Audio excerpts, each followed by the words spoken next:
Hi, this is Suparna. Welcome to my channel Literary Intuition. Today we will conclude the last stanza of this poetry Anthem for Doomed Youth by Wilfred Owen. Now let me read the last stanza. What candles may be held to speed them all, not in the hands of boys, but in their eyes, shall shine the holy glimmers of goodbyes.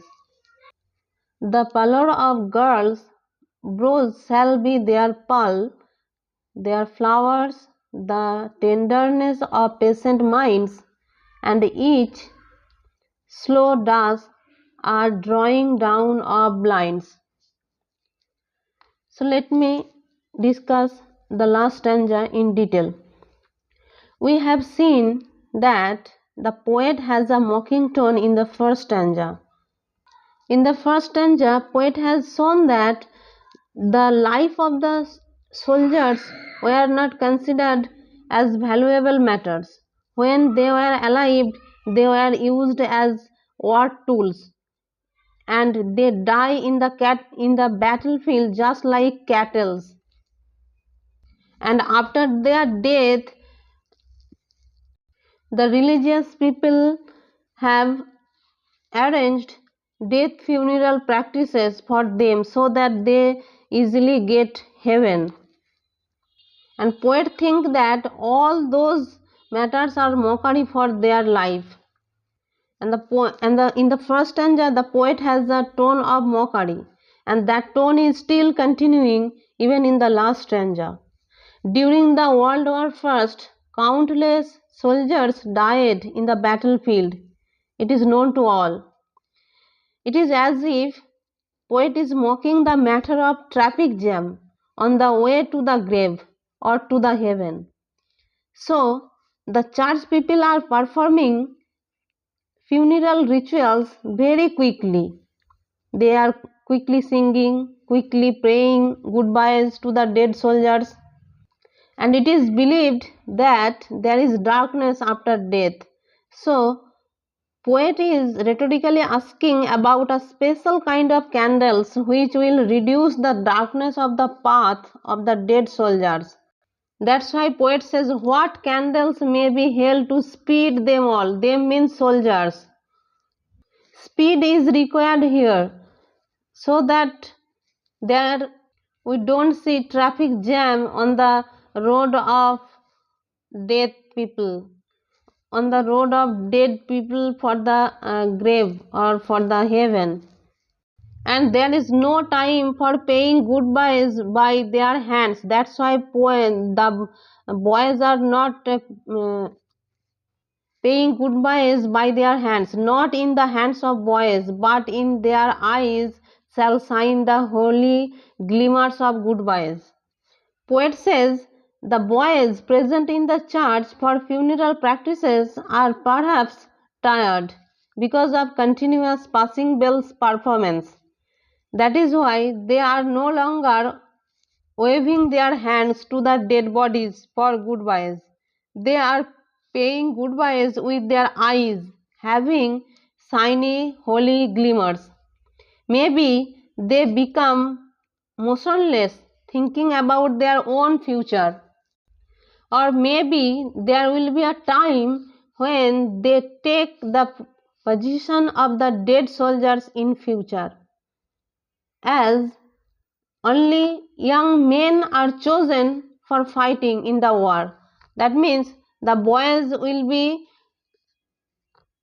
fighters in future in the battlefield. After that, poet has depicted another picture. The poet imagines that the girl who also have joined the funeral practices in the church would be waiting for those boys who would be grown up in future. They will be waiting, that means the girls will be waiting for their male dear ones who would remain engaged in the warfare. Their return would be possible only after death. Then these girls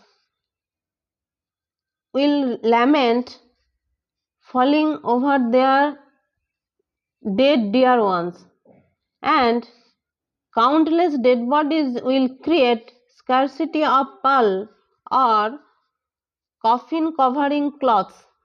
Hence, the pale eyebrows of the girls would be the pall to cover the dead bodies or dead soldiers